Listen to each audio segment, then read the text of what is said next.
The Australian-Indian Education Exchange is known for making strides towards a positive future by enabling Indian students to obtain an Australian education in India. Now, this promotes a greater cultural exchange and accessibility to high-quality education. Partnerships and online education have also increased access to Australian education for Indian students. And the collaboration between the Indian government and Australian universities is crucial in addressing infrastructure access and affordability challenges. Welcome to the third episode of Australian Government and Study Australia present Australian Edge for India's Century in partnership with Times Network. On this episode, we focus on delivering Australian education beyond borders in India. And to deliberate on this, we have with us Katrina Jackson, Chief Executive, Universities Australia, Ravneet Pahwa, she is the Global VP at Deakin University, and Ashish Sharma, Director, Trade and Investment South Asia, Australian Trade and Investment Commission. Thank you, ladies and sir, for joining me here today. Ravneet, let's start off with you. You know, Deakin University has made history by being the first Australian university to set up a branch campus in India. Can you talk to us about the significance of this achievement and the opportunities it presents for both Australia and India? Yes, it is a momentous achievement in the Australia-India relationship, especially in the bilateral knowledge collaboration between our two countries. It is a testament of success of the intrinsic partnerships across academia, industry, and government that Deakin University has been forging in India for the last 3 decades. But this is a momentous occasion for us. Symbolic of achieving holistic understanding of the ever-dynamic evolution and needs of the Indian ecosystem. I think it's very important. Also, I think the Gift City initiative, one of its kind in India, is a very new pathway for foreign universities to work with India, in India, for India, which is what Deakin believes it is going to be doing through this partnership. It also makes accessible education, quality education possible in partnership with Indian providers, Indian industry, and Indian government. I think this achievement for both India and Australia is a true testimony of collaboration, bringing the industry from all over the world, academia, and showing a very deep understanding of what could be possible in this ever-changing education relationship. Harnessing potential for Australia to be a strategic knowledge and skills partner to India for a digital economy is absolutely critical and crucial to this partnership. Opening up of new age delivery models is important, and this particular campus that we are setting up will be one very strong partnership model that could work in India. Exploring new channels and a win-win situation for Indian students, working with industry. We have companies like TCS, Infosys, Xavier, HSBC, and HCL as partners to deliver the 2 unique programs that we are going to start with, which is cybersecurity and business analytics at the master's level. I think this is going to be a game changer, and I think this is going to give a good testament of a very strong existing Australia-India relationship looking into the future. Katrina, coming to you next, what are the various other models to bring world-class Australian education to India? Does this make international education more accessible? And what do these models mean for all the stakeholders involved? The fantastic thing about the collaboration between the Indian people and the Australian people is we both understand the power of education deep in our guts. We understand the power of education to raise people at a disadvantage, but also to propel growth and to propel growth sustainably. So this is a fantastic partnership. Deakin has absolutely forged the way, and that 3 decades long partnership between Deakin and India has paved the way for all sorts of other institutions, but really set the standard. We're really pleased to see another one of our great world-class universities, the University of Wollongong, has been approved this week also to have a presence in Gift City and very much looking forward to how that develops. I understand their offerings will be fintech, computer science to begin with, but also there are joint degrees. There was a joint degree announced last time we were in India just months ago. Melbourne University Science, I remember meeting those fantastic young Indian, in many cases women, I'd say girls, who are all just raring to go for those dual science degrees. There's also research collaborations. We mustn't forget there are already 450 existing partnerships in incredibly important areas. Very sophisticated, some recent grants under the Austrade India grant scheme include things like really sophisticated solar sensing to work out water quality issues. Really important stuff for both countries. It's just absolutely all power. We're seeing the relationship grow and improve day by day. We're seeing in so much vigour, so much potential. We look with green with envy at the growth rates in India. We also look with incredible, we're very impressed by your extraordinary ambitions to educate 500 million students by 2035. And we're doing everything we can to make sure that happens. As I said, we both understand fundamentally the power of education and working together to do whatever we can to service your ambitions and ours just makes us both stronger and stronger together in the region. I think the national education policy does open a lot of doors for collaboration with Indian providers. I think it's a very exciting time for India, and I think Australia is a true partner to taking this very strong possibility of upskilling and educating a large number of Indians in India and in Australia and in a hybrid manner. Pamit, if I can add to that, you also spoke about the benefits for different stakeholders involved. You are really driving the cost down of an international program here in India. The students can look at spending few years in their home country, in the home institution, and then they may move to an Australian university to finish off their courses as well. Talking about the institutions, when they partner with Australian institutions, it definitely adds to their brand value. But I think that there is a spillover effect where you increase the quality of the research and teaching in the Indian institution as well. The industry gets the accessibility of high quality talent. And that's what the finance minister, Ms. Sitaraman said when she kind of launched the Gift City initiative in her speech in, during budget 2021 as well. She said that this will facilitate availability of high and human resources for the Indian economy. And that is exactly, I think, where we are working in. Ashish, moving along, your thoughts on how can Australian universities work with the Indian government to address the challenges of infrastructure, access and affordability in the delivery of education? Thanks. So before I come to the challenges, I want to talk about the aspirations in this country. Now, we all have heard India's story for the last 8 to 10 odd years. It is a truly transformational story where the social structure, economics and, good politics and good governance are kind of working together. We are looking at somewhere around 1 billion odd people who are below the age of 35. We have a very large populace which is just ready to make a dent in the industry, academia, or other sectors as well. So the aspirations of people in this country are no less than aspirations of people in New York, London, Singapore. I think that what we need to deliver in this country is democratize education. And that to be, bringing in the international courses and making sure that we are not just focusing on the top 7 cities of India, but going to tier 2, 3, and 4 cities as well. India also is turning itself into a global study destination. We have been hearing for nearly 15 odd years that there are only 1% of globally mobile international students who land in India. So how we can expand that from 1% to maybe 5 or 10% in the next 15 odd years. And that's where, a lot of work needs to be done on quality, and making sure that we are democratizing. It's just not a few institutions, but across the country as well.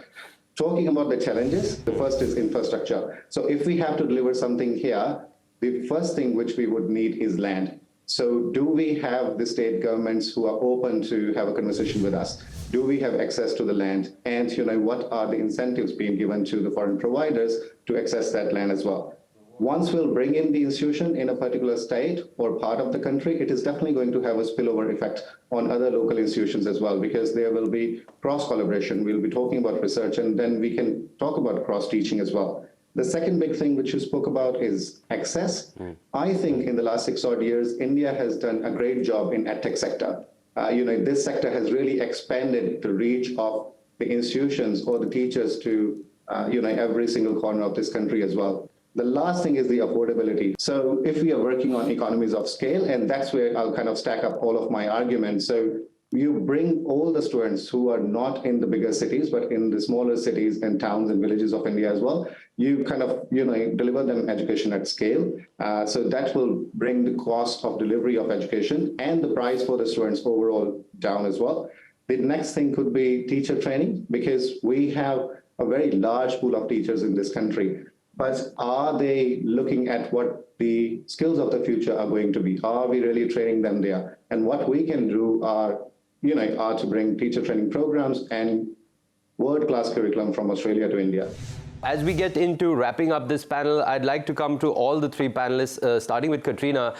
In your opinion, what unique challenges and opportunities exist for Australian universities in delivering education in India? Australia's been on a journey of democratising our higher education system for the last 50, 60 years here. We now have 40% attainment among our young people of university degrees. We're good at distance, we're good at connecting people, we're good at hybrid models, and we're working hard to get better at it, but have so much to learn from India. I think, frankly, challenge, really, one person's challenge is another person's opportunity. I think the opportunities in Gift City, the simplification of all the regulations have made it possible and have been very generously received by Australian universities. So we've got a real opportunity on the ground to get moving.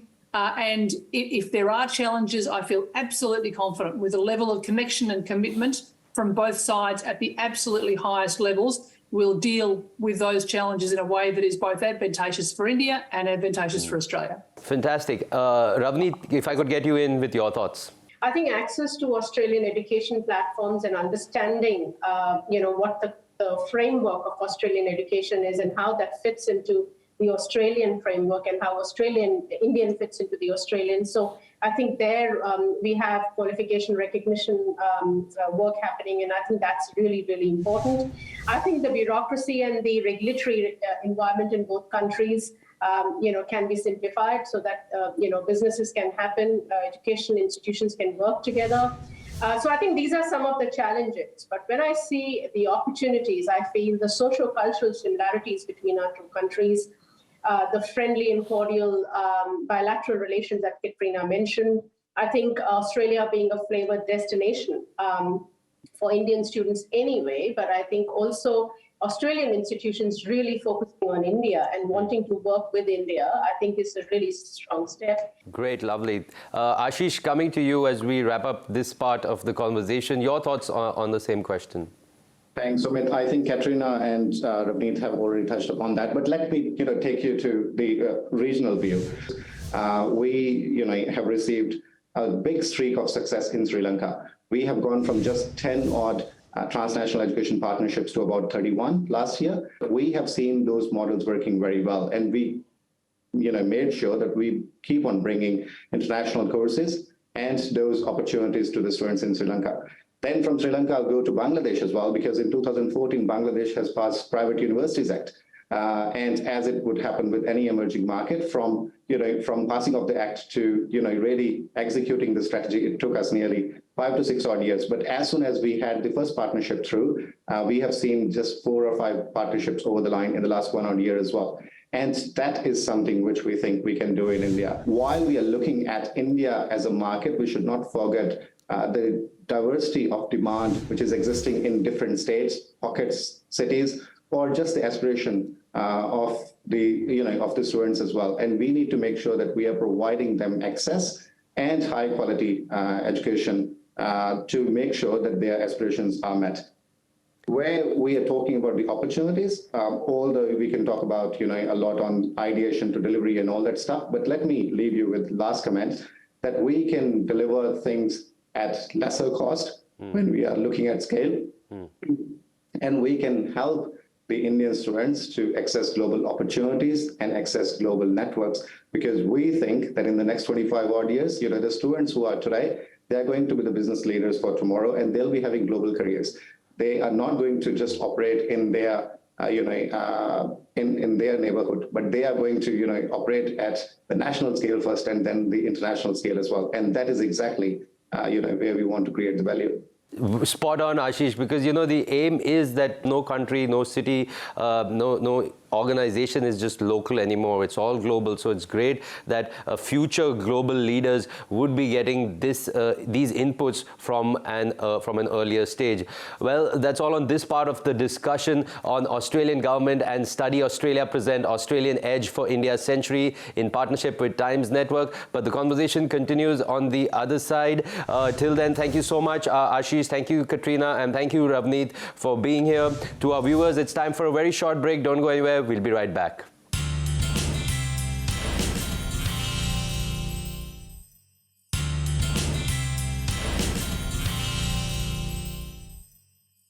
Welcome back to Australian Government and Study Australia present Australian Edge for India's Century in partnership with Times Network. In this segment, we'll highlight how public-private partnerships can drive growth and innovation in the EdTech and skilling sectors. And for the conversation, we have with us Sally Curtin. She's the CEO at Bendigo Kangan Institute. We have Dr. Swati Majumdar, the Pro-Chancellor at Symbiosis Skills Universities. And we have Leo Bremenis. He's the Trade and Investment Commissioner, South Asia with Australian Trade and Investment Commission. Ladies, sir, thank you so much for joining me here today.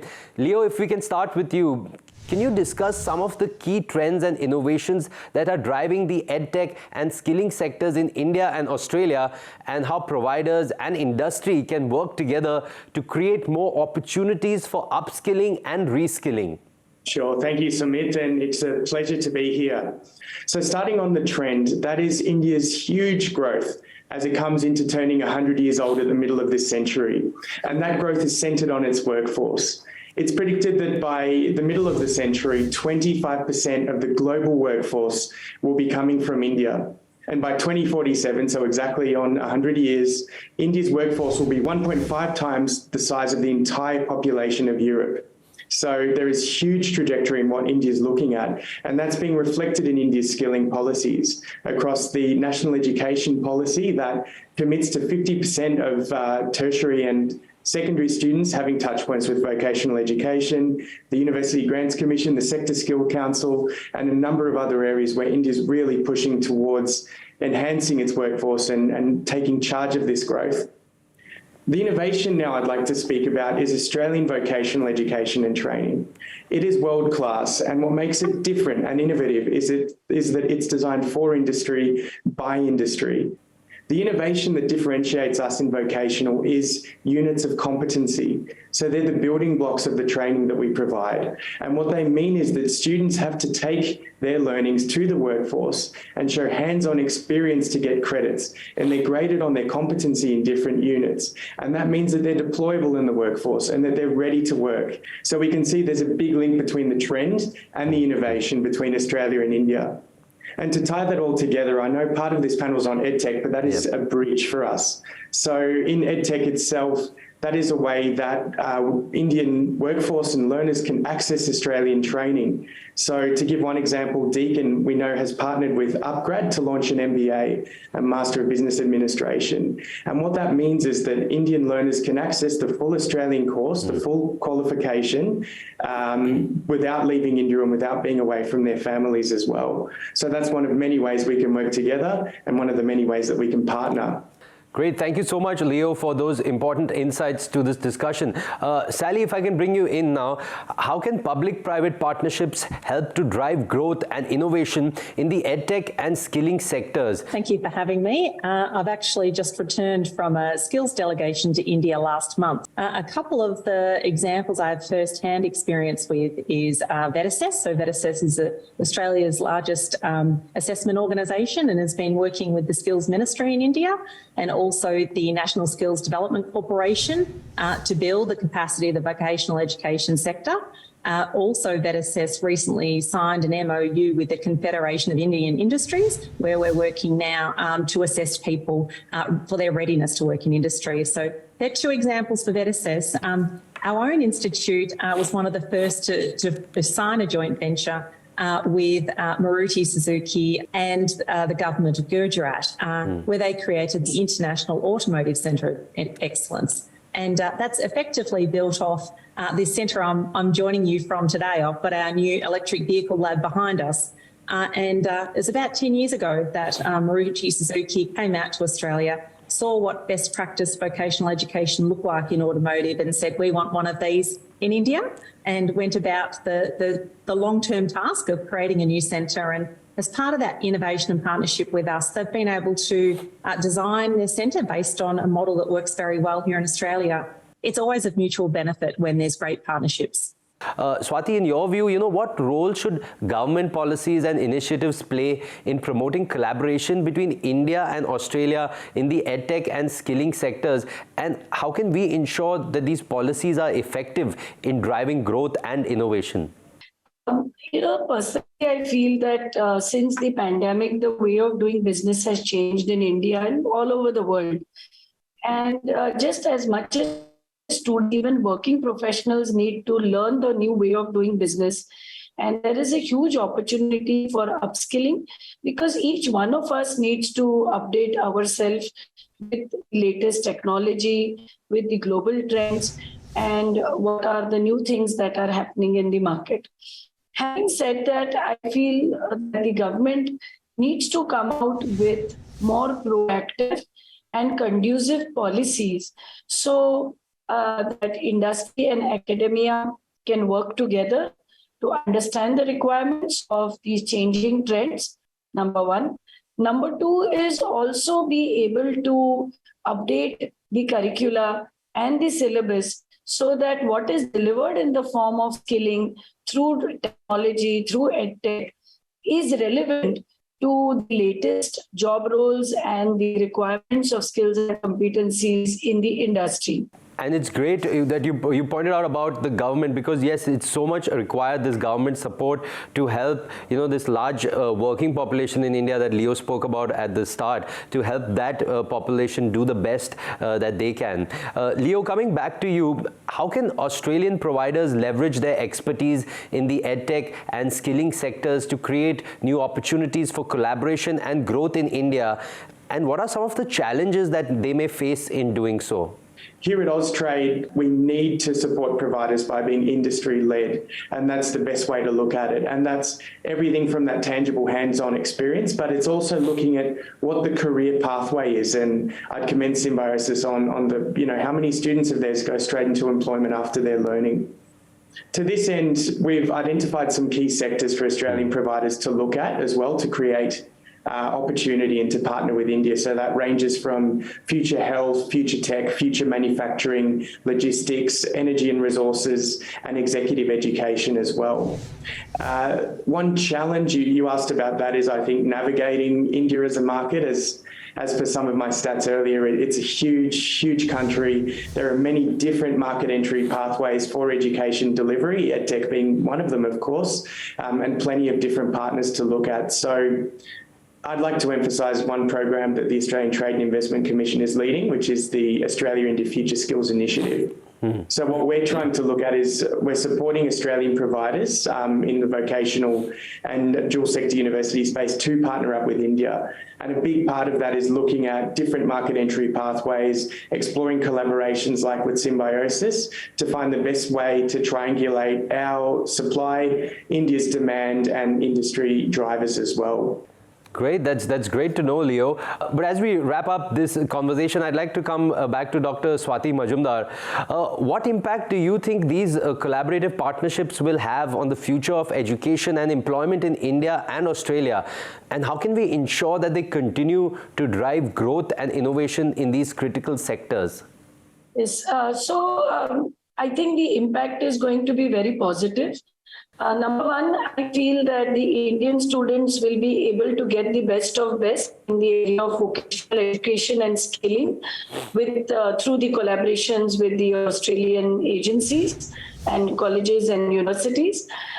The second point I feel is a lot of the international certifications, which you and me also spoke about last time. I think they bring a great value addition to the Indian students who can just by sitting in India be able to get internationally recognized certification, which will open up a global market for them to seek jobs not only in India but elsewhere as well. You also mentioned a point about innovation, and I feel that skilling has a very important role to play in innovation.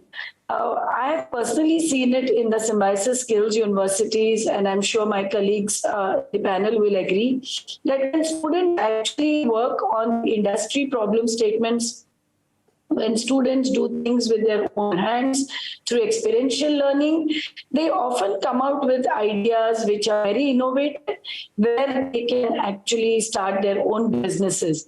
And I feel this is another area where the Australian collaborations will certainly help with the design thinking, with the innovative thinking, and bring in a fresh breath of air for our students to start many businesses from the campuses of the Indian universities and truly contribute to the Make in India vision of our Honorable Prime Minister. Very important point there that you made, and it is true that about the impact that the skilling and technology in this with edtech institutions helping promote skilling, because yes, skilling is so very important. Well, that's all the time that we have for this discussion. Thank you so much, Dr. Swati Majumdar. Thank you, Sally, and thank you, Leo, for coming in and sharing your thoughts on this special episode of Australian Government and Study Australia present Australian Edge for India's Century in partnership with Times Network. For our viewers, thank you so much for watching, but do tune in for our next episode on the series. Thank you so much for watching.